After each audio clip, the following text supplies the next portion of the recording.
Hello नमस्कार दोस्तों, आप सबका एक बार फिर से एग्री कैपिटल के इस यूट्यूब चैनल पर हार्दिक स्वागत है। आज के इस सेशन में अपन बात करेंगे आईसीआर एडमिशन 2025 एंड 26 का सेशन है। उसमें रजिस्ट्रेशन कब से स्टार्ट होंगे और रजिस्ट्रेशन स्टार्ट होंगे तो उस वक्त रजिस्ट्रेशन में कौन कौन से डॉक्यूमेंट्स की रिक्वायर्ड होगी और काउंसलिंग के वक्त में कौन कौन से डॉक्यूमेंट्स की रिक्वायर्ड होगी। क्योंकि हर बार हमने ये देखा है, मेरा पिछले 4 साल का एक्सपीरियंस ये बोलता है कि डॉक्यूमेंट्स की वजह से बहुत सारे स्टूडेंट्स काउंसलिंग और रजिस्ट्रेशन से बाहर हो जाते हैं। तो अभी आपके पास में वक्त है, अभी अपने डॉक्यूमेंट्स सारे रेडी कर लीजिएगा। डॉक्यूमेंट्स कौन कौन से रिक्वायर्ड रहेगी आपको A to Z डॉक्यूमेंट्स इसमें एक्सप्लेन करके मैं बताऊंगा कौन सा डॉक्यूमेंट कहाँ से बनेगा। अभी से रेडी कर लीजिएगा सारे डॉक्यूमेंट्स। ठीक है। ICR counselling and registration important documents. Okay, आपको सबसे पहले तो आपके पास में जो भी कंफर्मेशन पेज है, मैं आपको नोट कर लेता हूँ, कुछ पॉइंट यहाँ ऐड कर लेता हूँ। जैसे आपने CUET का एप्लीकेशन फॉर्म भरा था तो आपके पास में कंफर्मेशन पेज होगा, वो आपके पास में होना चाहिए। ठीक है, नहीं है तो अभी से पता कर लीजिएगा आपने CUET का फॉर्म कहाँ से साइबर कैफे वाले से भरा था, वहाँ पर जाके आप पता कर सकते हो। बाकी आप अपने मोबाइल PDF में भी चेक कर सकते हो ताकि आपको वो भी मिल जाए। उसके बाद में आपको पता है एडमिट कार्ड सबके पास में होना चाहिए। जिनका CUET का भी पेपर हो रहा है, एडमिट कार्ड सब अपने पास में रखना। अभी से बोल रहा हूँ, सारे स्टूडेंट्स अपना एडमिट कार्ड, जो भी एडमिट कार्ड से आपके पास में, सभी स्टूडेंट्स प्लीज़ अपना एडमिट कार्ड अपने पास में रखना। अभी से बोल रहा हूँ, ठीक है। उसके बाद में नेक्स्ट मैं आगे आपको वीडियो में बताऊंगा, वो भी अभी सुन लीजिएगा। आपको आईसीआर का रैंक कार्ड, आपको CUET का स्कोर कार्ड, ये सारी चीज़ें आपके पास में होने चाहिए। एक तो CUET का कंफर्मेशन पेज हो गया, उसके बाद में दूसरा आता है आपका एडमिट कार्ड, तीसरा आता है आपका CUET का स्कोर कार्ड, उसके बाद में आपका परसेंटाइल स्कोर कार्ड वगैरह जो भी आता है, उसके बाद में आईसीआर का रैंक कार्ड आएगा, वो भी आपके पास में सारा होना चाहिए।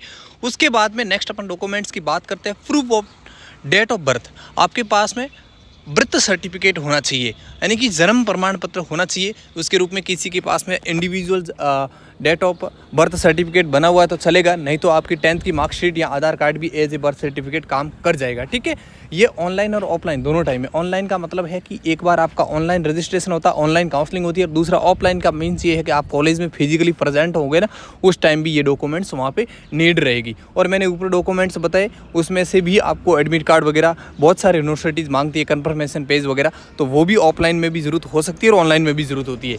ठीक है, उसके बाद में all certificate and marksheet, grade reports related to class 10th and 12th, आपके पास में क्लास 10th और 12th के जो भी ग्रेड कार्ड्स और मार्कशीट सर्टिफिकेट्स वगैरह होते हैं वो सभी के सभी होने चाहिए। ठीक है, ऑनलाइन में भी ज़रूरत पड़ेगी और ऑफलाइन में भी, यानी कि रजिस्ट्रेशन के टाइम में ज़रूरत पड़ेगी, काउंसलिंग के टाइम में ज़रूरत पड़ेगी, और फिजिकल जब आप प्रेजेंट होगे उस वक्त की आपको इन डॉक्यूमेंट्स की नीड रहने वाली है।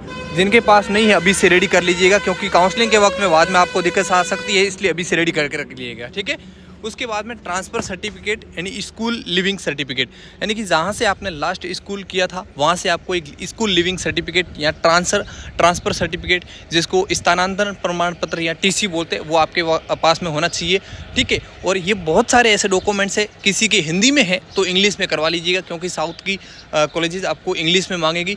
तो जो भी आपके डॉक्यूमेंट्स यहाँ अभी हिंदी में है तो वो सारे आप इंग्लिश में करवा लीजिएगा। अभी आपके पास में टाइम है, ऑनलाइन और ऑफलाइन दोनों वक्त में इसकी ज़रूरत पड़ने वाली है। ठीक है, उसके बाद में एडमिट कार्ड मैंने पहले ही आपको बता दिया, ऑनलाइन और ऑफलाइन के वक्त में ज़रूरत पड़ने वाली है। उसके बाद में कंफर्मेशन पेज मैंने आपको पहले ही बता दिया, आपको ज़रूरत पड़ने वाली है।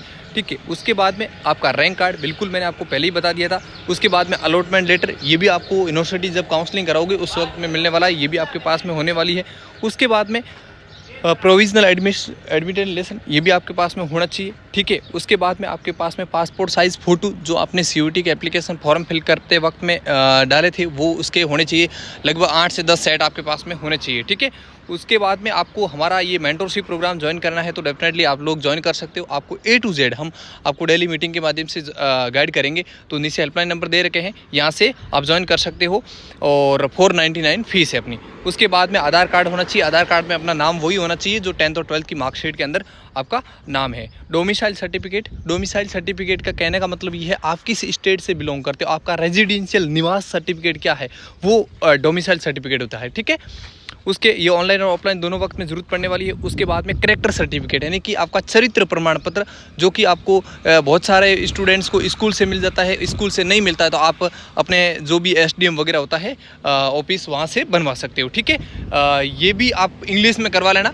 मैं बता रहा हूँ सारे डॉक्यूमेंट्स आपको इंग्लिश में करवा लेने। ठीक है, क्योंकि बहुत सारी यूनिवर्सिटीज़ आपको इंग्लिश में मांगेगी। उसके बाद में उसके बाद में आपका caste certificate SC ST OBC EWS जो भी है, और OBC और EWS SC ST सारे स्टूडेंट्स अपना सेंट्रल का कास्ट सर्टिफिकेट बनवा लेना।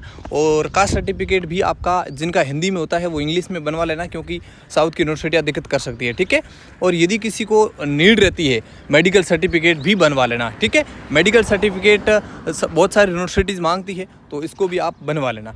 उसके बाद में गैप सर्टिफिकेट आप अभी भी बनवा सकते हो। बाद में गैप सर्टिफिकेट का मीन्स ये है कि जो किसी स्टूडेंट ने 12th 2024 में किया या 23 में किया, तो उनको गैप सर्टिफिकेट की नीड होगी, तो ये आप किसी भी नियर बाई एडवोकेट के थ्रू बना सकते हो, ठीक है। ये सारे तमाम तरह के आपके डॉक्यूमेंट्स थे, और इन डॉक्यूमेंट्स की रिगार्डिंग अभी से प्रिपेयर कर लीजिएगा, क्योंकि आपको अभी तो कोई दिक्कत नहीं आने वाली है, लेकिन काउंसलिंग के टाइम में प्रॉब्लम आ सकती है, तो इसलिए ये डॉक्यूमेंट्स अभी से रेडी करके रख लेना है, ठीक है। क्योंकि समय रहते डॉक्यूमेंट्स बनाना ज़रूरी है। काउंसलिंग में डॉक्यूमेंट्स की वजह से ऐसे बहुत सारे स्टूडेंट्स बाहर होते हैं, किसी की नाम में मिस्टेक है तो करेक्शन करवा लीजिएगा, बाद में दिक्कत आ सकती है। किसी के डॉक्यूमेंट्स हिंदी में है तो इनको इंग्लिश में कन्वर्ट करवा दीजिएगा, ठीक है। और किसी का कास्ट सर्टिफिकेट नहीं बना हुआ है तो अभी बनवा लीजिएगा, 1 ईयर से पुराना नहीं होना चाहिए। किसी का सेंट्रल का नहीं है तो सेंट्रल का बनवा लीजिएगा। ये तमाम तरह के डॉक्यूमेंट्स हैं, सभी अभी से रेडी कर लीजिएगा। और हमारे मेंटरशिप प्रोग्राम में किसी को ज्वाइन होना है तो डेफिनेटली आज से ही ज्वाइन हो जाइएगा, क्योंकि तमाम तरह की जो भी अपडेट्स है आपको A to Z अभी से प्रोवाइड करवा दी जाएगी। मिलते हैं किसी नए वीडियो में, तब तक के लिए स्वस्थ रहे, मस्त रहे, देखते रहिए एग्री कैपिटल का YouTube channel. Thank you very much.